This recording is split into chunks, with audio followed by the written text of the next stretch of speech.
girls. Welcome back to the Asterisk podcast, where I'm your host, April Biondolillo. And today, our episode, we have a special guest. Her name is Melea. Melea was born and raised in the DFW Metroplex. She is the communication strategist and does ministry with her husband, Thomas, as the youth pastor at Bethesda Community Church.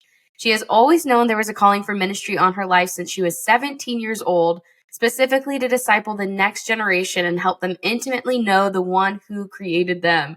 Melea, welcome to the podcast. Thank you. I'm so excited. It's going to be fun. So, fun fact about Melea and I, we got to connect.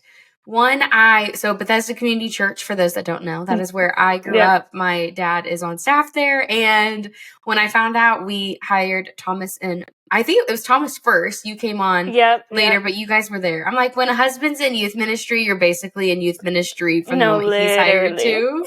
But I found you and I was like, wow, like this is so cool. Young couple. I love it. And then you also had a bagoo. And so it's like, we're destined to be best friends, like since that moment.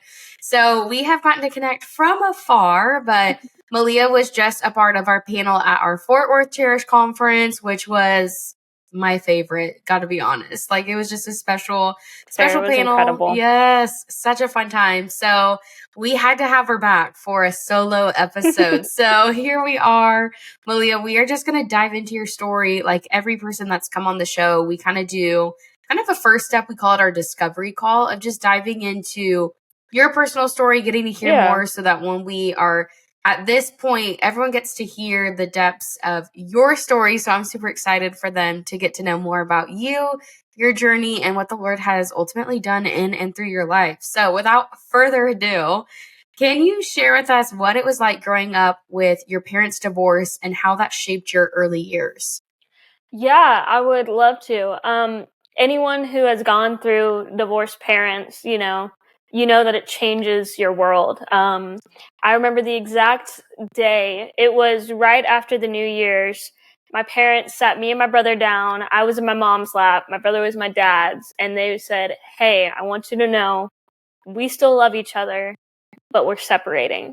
And so then after that, what I remember is my mom going into an apartment and we were with my dad, which doesn't happen a lot in Texas. Just having dad having the main custody while my mom had partial. But how that affected me growing up was first of all, any kid often goes to, what did I do wrong?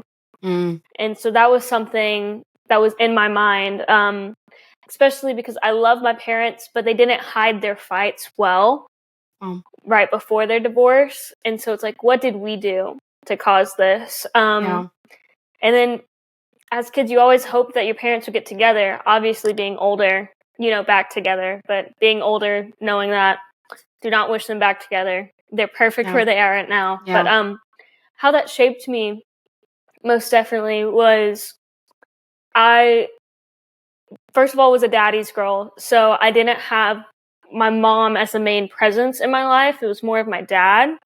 So I grew up to be a tomboy, in that retrospect. I was wearing blouses and it affected my fashion. Y'all, it affected my fashion, first of all. Until my stepmom came into my life, I was wearing blouses and basketball shorts, which is a big no. Praise God for my stepmom. Yes, my dad would have, we all had white socks, like the white ankle socks, which are back in fashion now. Like, I love my Nike socks. Yes. But back then, he was grade-toed, I was pink-toed, and my brother had no coloring on his socks. And that's how he would differentiate it. So it definitely grew up in that, like, being a tomboy. Ish would also meant, like, I didn't fully fit in, because a lot of the girls had moms dressing them all nice and all of that. And so I'd say my main influence was my dad. And so it was crazy because often problems will steward, and people from relationship issues, normally with their father. So that's how they kind of see the Lord. And I feel like I didn't really have that problem. Just because I have a great dad. And I love my dad wholeheartedly. But how the divorce shaped me per se is I had to grow up quickly. I think that was the biggest thing. I'm the oldest child, so it was just me and my brother. And so to protect him in a way, I felt like I had to grow up quick. Yeah. And so I became the responsible one. I became more of the rock so he could let his emotions ride out. With that. And that sucked at times. Yeah. You know? Yeah. Even now, it totally shaped us into who we can be, to where, like, you know, if our family has a thing, I still have the tendency to kind of shut off my emotions so others can feel it. Wow.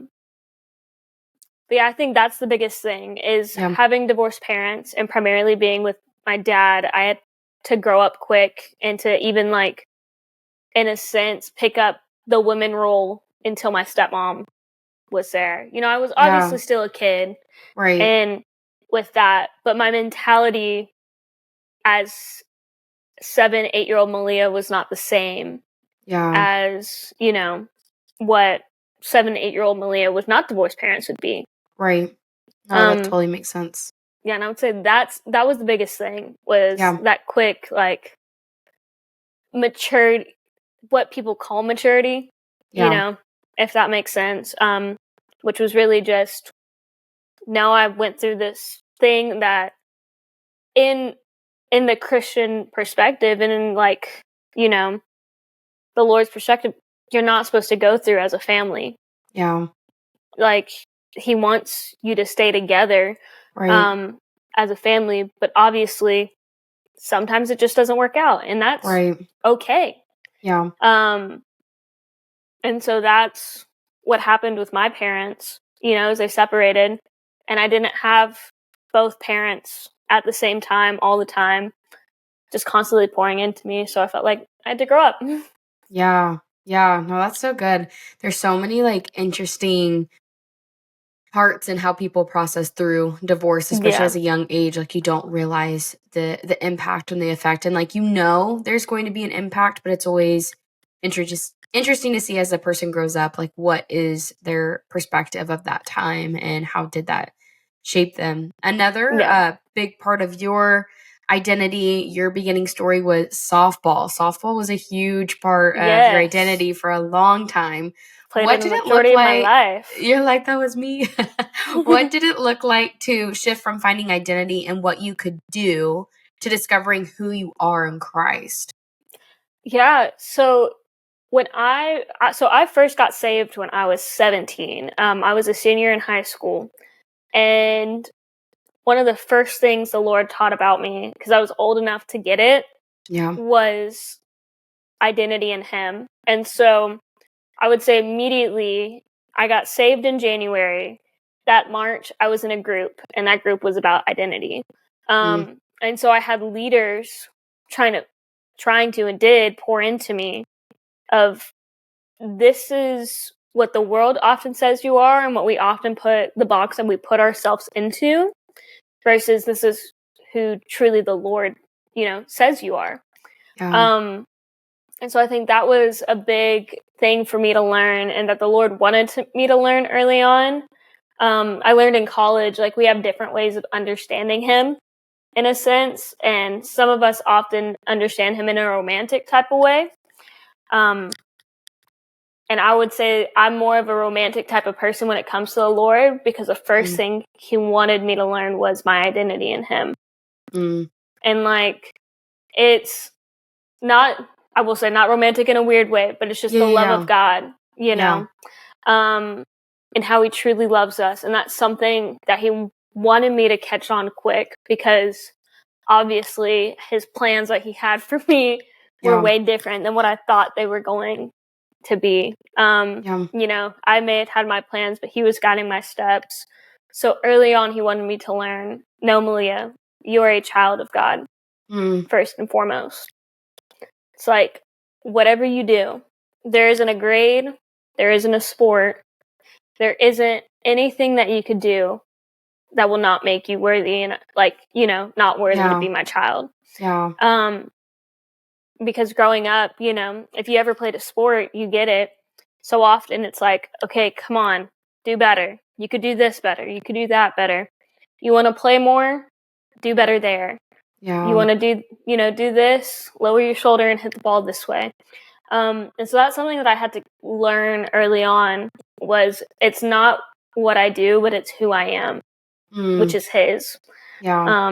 And I think that was the most important part that he wanted me to catch, because I didn't end up, pursuing softball after high school and all of that. And so without learning identity, I knew I would have probably been lost in a sense of, who am I in my life, Yeah.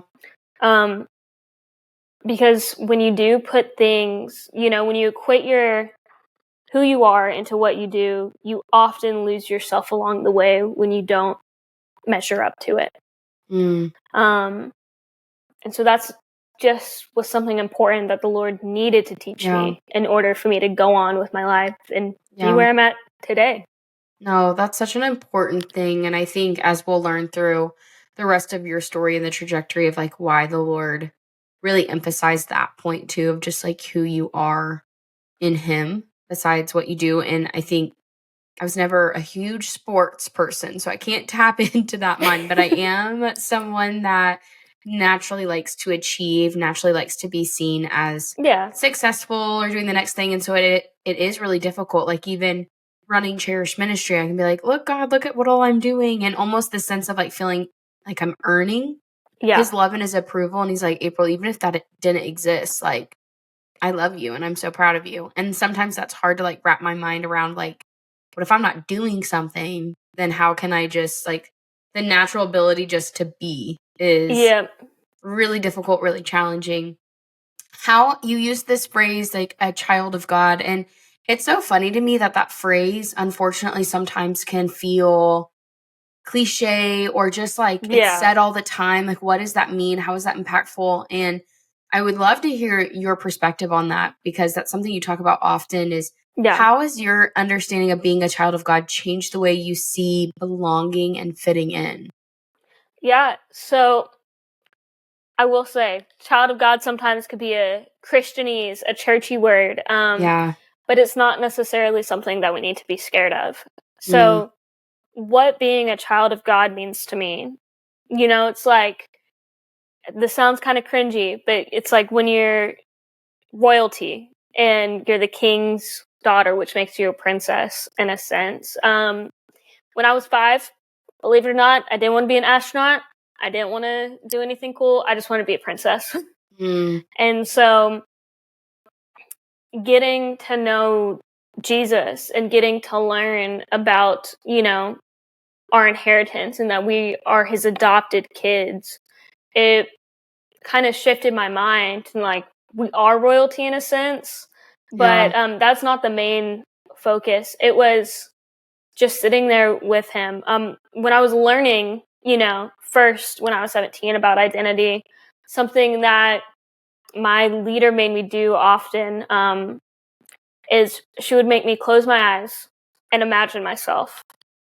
And often when we imagine ourselves, with the Lord, like, imagine myself with the Lord. Oh. Just trying to reconnect. Oh, you're good. Oh, okay. Okay. You're still good, yeah. Cool. You're still frozen. My internet is kind of spotty sometimes, so I just want to stop. No, you're doing great. Right. Podcasting for the win. Love it. All right. But something that my leader would make me often do is she would make me close my eyes and imagine myself with God. And so with Jesus. And a practice that when I did it, when I'd close my eyes, I would see my younger self and not really, me then as a teenager. And so I'd see little girl Melea, not teenage Melea. And I think all of us, in a sense, do the same. When you see yourself as the younger version of you and not you now. And so that's what really taught me to be a child of God, is because when I envisioned myself, I didn't see 17-year-old Melea, but I saw like 4 to 6-year-old Melea. Wow. With, the crazy curly hair and all of that. And it reminds me of the story of the Bible. This is another sense of it's also related to childlike faith, but it's when Jesus was sitting down and the children were coming up to him, and the disciples were like, no, go away. And he said, no, let them come to me. And so I think that's truly what a child of God means, is to be able to come to him and come to his lap and just be with him and have that childlike faith. Wow. And so that's what it means, is just to be able to sit with Jesus and be content. And how that came to like belonging was when you put your identity in the Lord, when you put your identity in him, you don't have to worry about others. Now that's easier said than done, to be honest. Right. But right. You don't have to worry about what others think of you in that sense of, do you belong? And do you fit in? And so with that, I just wanted to make sure like that I was a child of God first and foremost. And then through that, that's when I started gaining those deeper relationships, because I was able to talk about him, but also to get to know myself. And so to get to know myself, I was able to make friendships and make those deep relationships that I felt like I belonged, rather than just trying to fit in. Because I grew up my whole life trying to fit in, and I didn't feel like I fit the box. I didn't feel like, fit anything. I would often try to, go sit at a lunch table somewhere, and I didn't feel like they were my friends. I just felt like I was just there when I was in high school. And so getting saved and then learning about my identity of being a child of God mattered so much, in the sense of it became like, it is who I am, Yeah. And so that's how it made me to where I knew I didn't have to try to fit in anymore, but I could belong because I belonged to him. That's good. I love the idea of just how it's such a simple concept, but we can make it so difficult of what it means to just belong, just be with the Lord, just come to him. You said it in the very beginning, kind of this idea of how we can sometimes put like our traumas or our pains or difficulties, like we cast that on the Lord. And sometimes that's how we see it. So it becomes difficult to just come to him as we are and just to share. And so I love that the Lord was really teaching you what that meant, of just the simple act of, hey, never lose sight of just coming to me and being my child. Circling back on softball, there was a time where that was something like you were seriously pursuing and doing as your next steps of where you're going to go to school, you were going to play softball. So choosing to stay home when you were set to play college softball was a big moment of obedience in your walk. What did you learn about God and the power and importance of obedience in that season?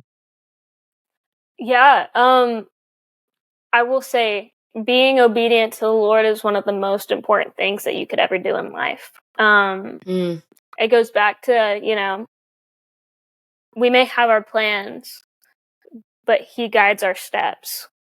Yeah. And so if you want him to guide your steps, even though you may have your plans, if you want him to guide your steps fully, you have to trust him.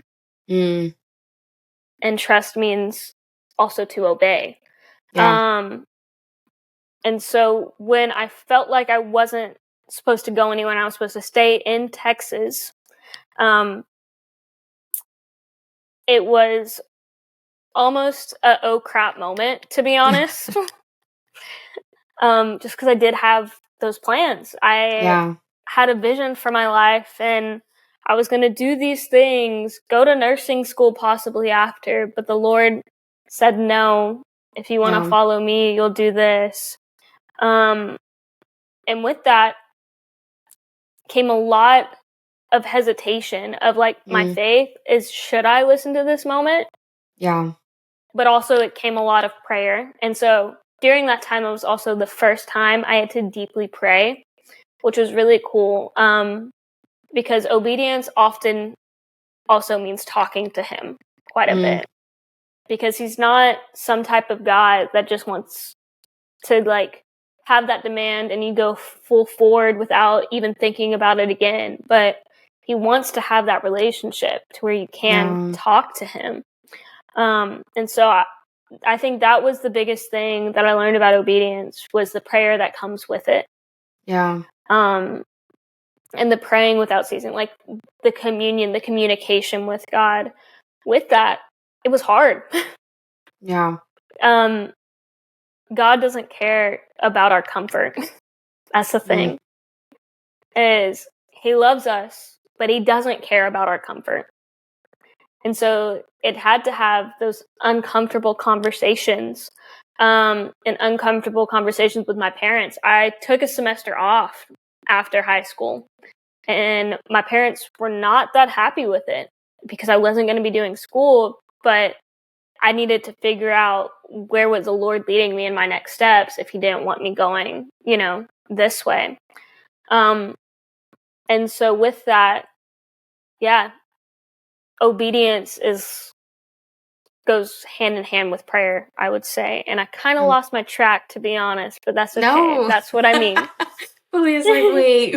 I was you were on it. You hit perfect. it. No, it's great because I think a lot of times, especially because since your parents weren't, not saying that they weren't like knew of the Lord, but didn't have that surrendered relationship, I think sometimes there can be, a lot of being in youth ministry, even where I'm at, there's a lot of young people that are navigating their walk with the Lord all on their own. And a lot of the things that the Lord is calling them to can be hard to have those conversations with parents when you're not aligned on that, or because a lot of times the things that the Lord calls you to do doesn't really make sense and make sense to the people that aren't really walking with him. And so I think that can make it even more challenging. And so I think that's good for listeners to hear, young girls to hear of, hey, it's really just about like, where is the Lord leading you? Find some mentors in your life to help echo that, help to guide you through those hard conversations. But I love the point of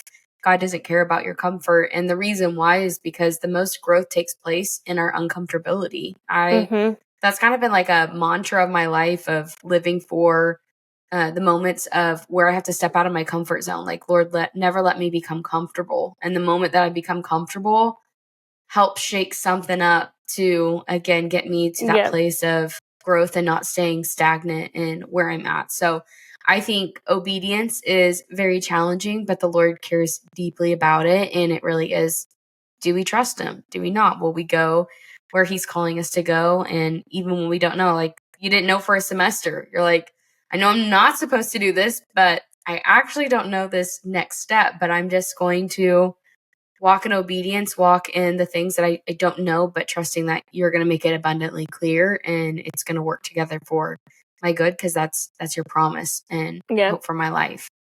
So fast forward in your life, you end up getting, tell us a little bit, how did you meet Thomas? Yes. We got to know a little bit of the backstory before we dive into wedding. Love to.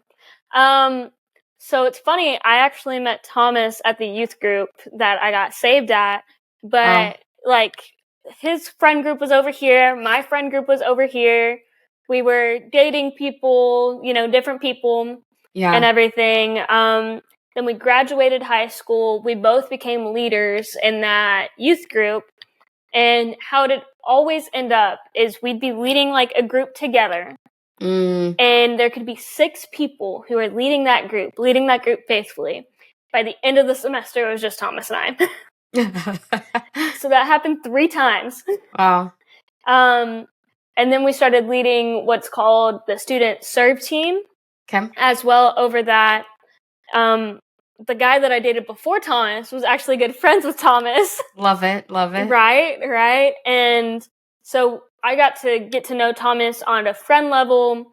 And then through leading those groups, I'd have them like over at my house. We did a youth camp one time and we were both leading a tribe there. So we were making a flag, getting to know each other and just really becoming great friends.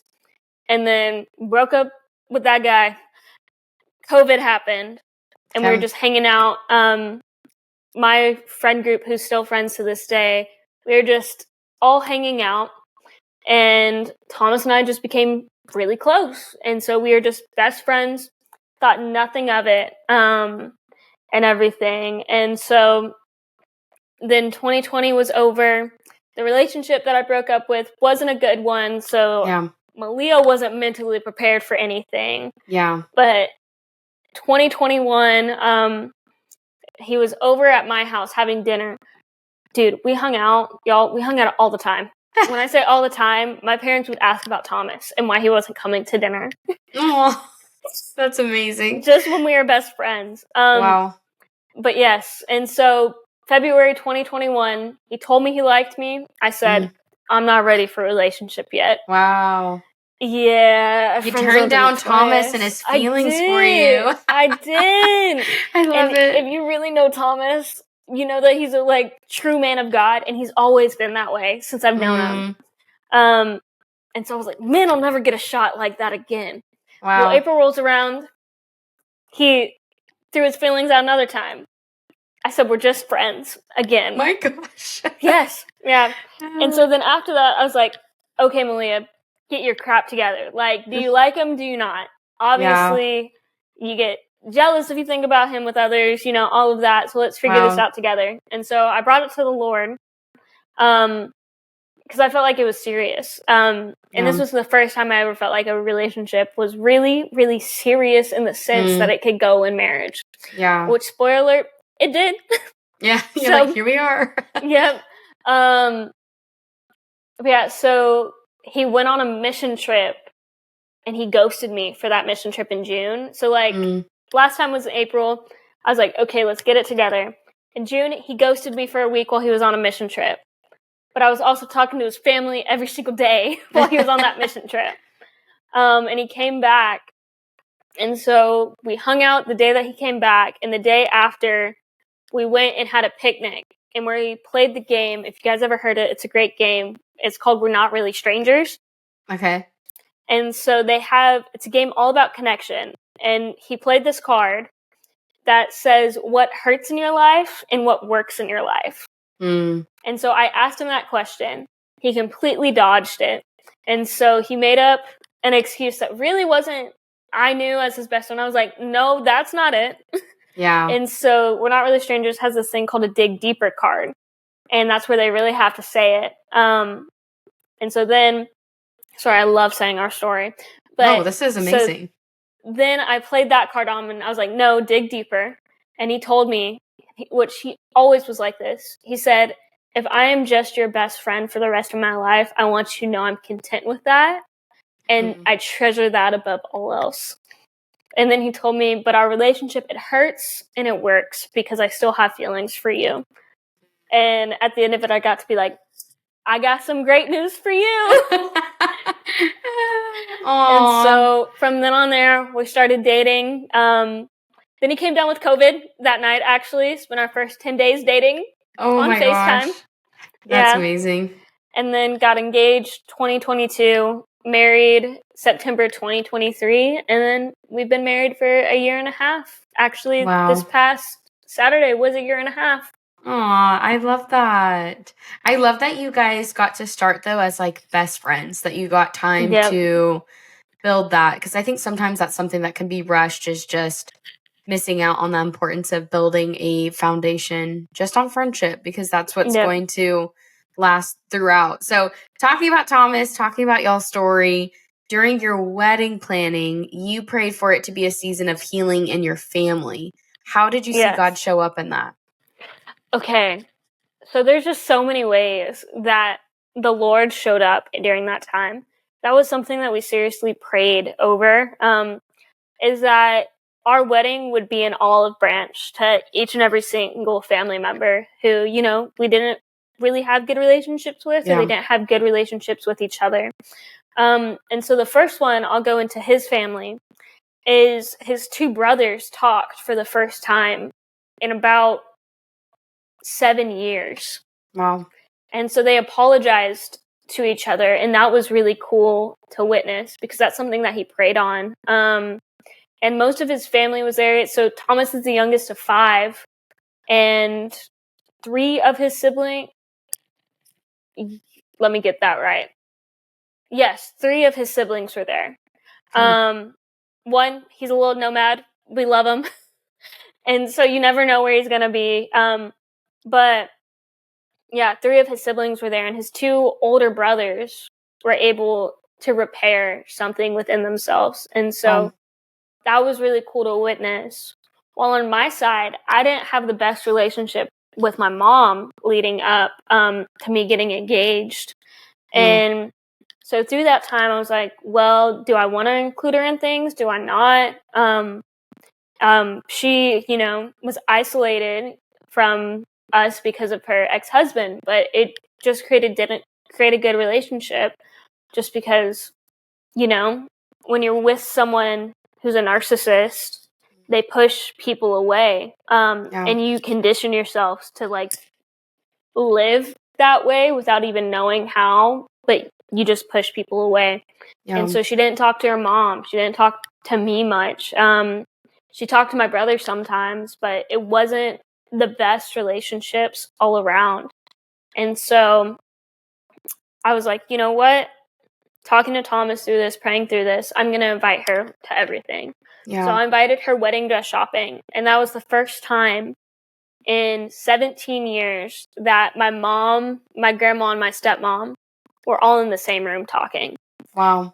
And that was the coolest thing. And so through that, it started to repair the relationship with my mom. It started at us wedding dress shopping.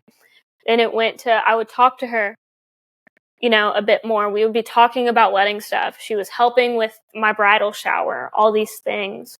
As well as she started having a relationship with her own mom again, which is something that I deeply desired for, as well as for all 3 of us to have a great relationship because, that's important to have those generations there. And I, planning kids for the future, I didn't want to explain, hey, your great grandma and your grandma don't talk, and I don't talk to your grandma really, but you have a great relationship with your great grandma.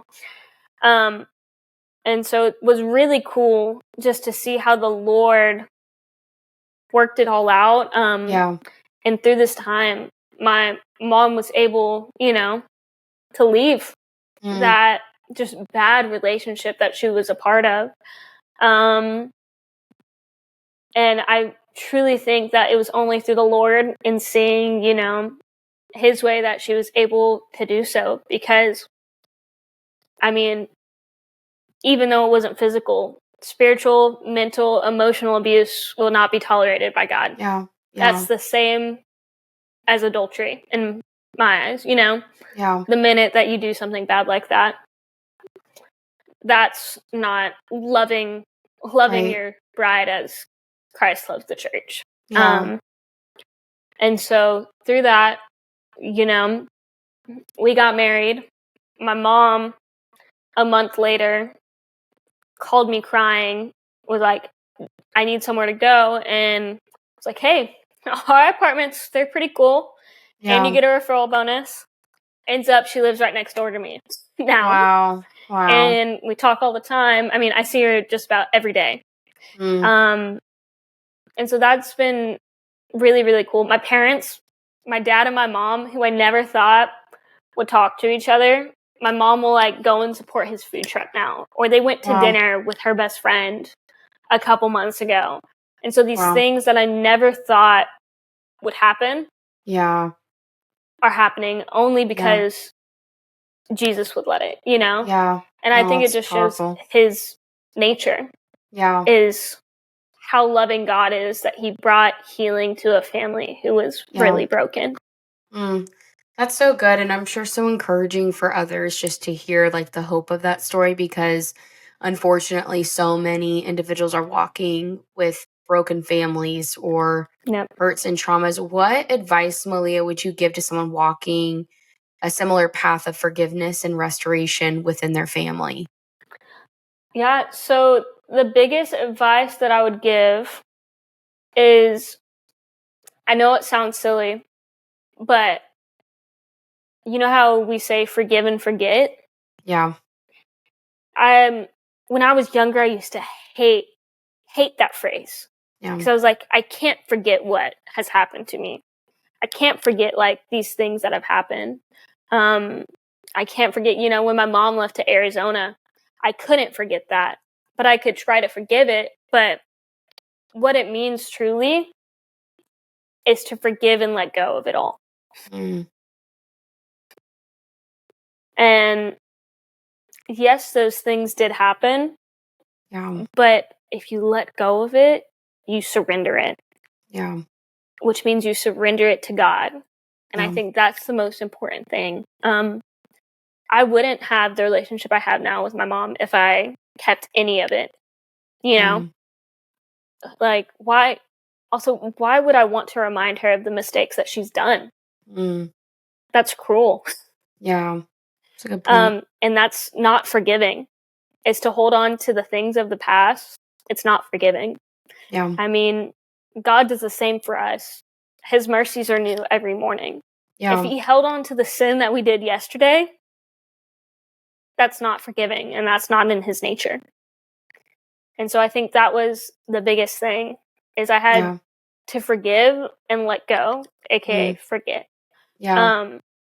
Because if I held on to it, if I remembered the little things, then we would have just still been at square one.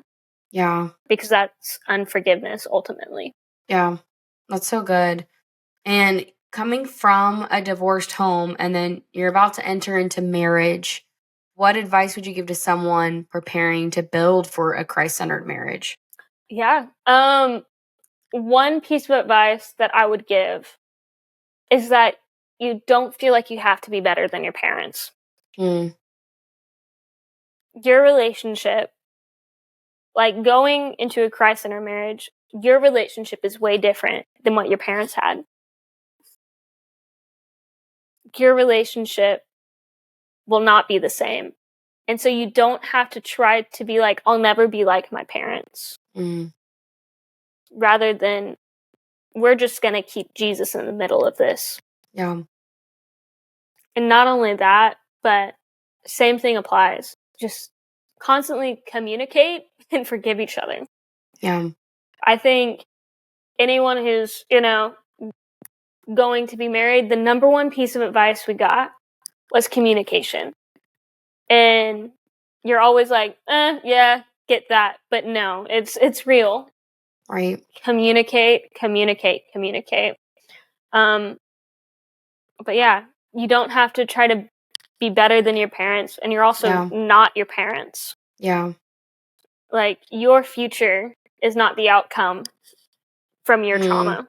Yeah. And so you don't have to try to be better than them. You don't have to try to hold on to it. And as long as you just keep Jesus in the middle and keep that communication, you guys are doing the right thing. Yeah. Well, yeah, your story is so cool to listen to and just see, like, every time I interview any girl, just seeing the theme that the Lord was interweaving throughout the individual's story. And there could have been so many different outcomes for Malea's life of where she could have ended. And it's so cool just to see how the Lord was pursuing you. That sometimes we think, oh, if I don't grow up in a Christian home, or if I don't have these parents, or that, that'll never happen for me. Or sometimes there's so many things we have to overcome, feeling like we're so behind in our walk with the Lord. And the Lord's just really protected you and gone above and beyond with not just like having you wrestle between these two. He's brought it together, where you have gotten to see this restoration piece. You've gotten to see Thomas be used in the midst of that too, within your own marriage, and then just your own family members and his family members. And so this idea of belonging he did in you, he was also using you, it seems, in a huge way to bring belonging to others that felt like maybe they couldn't, like hearing the restoration of just you and your mom, like super powerful, and how to navigate that, and seeing her be welcomed in so much that, like you said, she's your neighbor. Like there's just so much power, so much goodness in that. And so we're just so thankful for your vulnerability, for sharing just what the Lord has done in your life, the advice that you have given. And so If you like today's episode, girls, make sure to like, subscribe. Remember, we're on YouTube, so you can actually see us, which is super fun instead of just hearing our voices. But make sure to share with a friend in your life that you think would really resonate with what we got to discuss in this episode. And like always, we will see you back here again soon.